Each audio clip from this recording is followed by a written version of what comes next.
Once upon a time, there lived three little pigs. One day, it was time for the three little pigs to go out to the wide, wide world.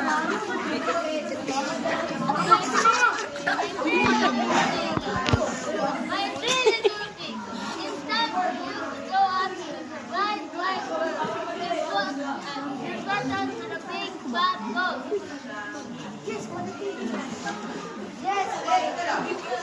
Yes, Mother Pig, we will make you proud of us. The first little pig found some straw.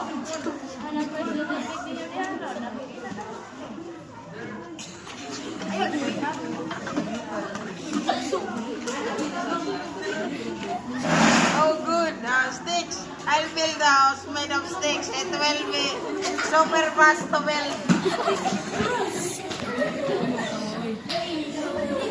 The first little pig built a house quickly and went inside for lunch. Meanwhile, down the road, the second little pig found some sticks.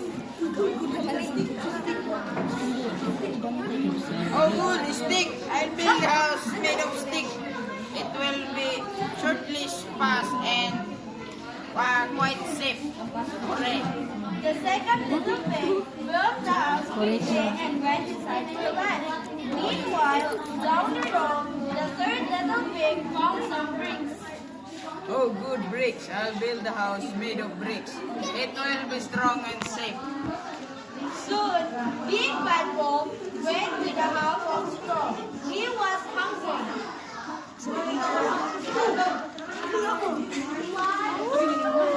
Little pigs, let me come in.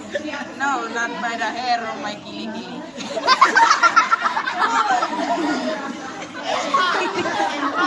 And blow your house down. Wolf up and puff, and he blow the house down. The little pig ran to his brother's house, and Wolf ran after him. Little pigs, let me come in. No, not by the hair of my chinny chin chin. I will huff and puff and blow your house down.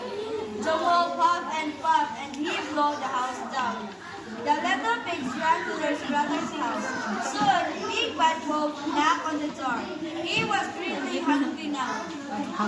Little pigs, let me come in. No, not by the hair of the chinny chin chin. I will huff and puff and blow your house down. The Big Bad Wolf huffed and puffed, but he could not blow the house down. I will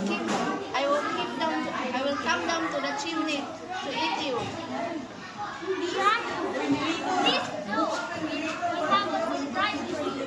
The three little pigs put a very hot pot of soup at the bottom of the chimney. And when the wolf came down the chimney, he landed in a pot. Ouch, ouch, ouch, ouch, ouch, ouch.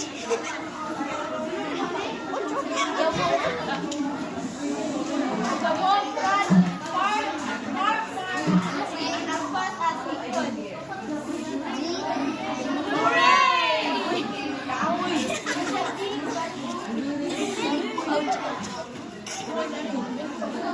The Big Bad Wolf will never bother us again.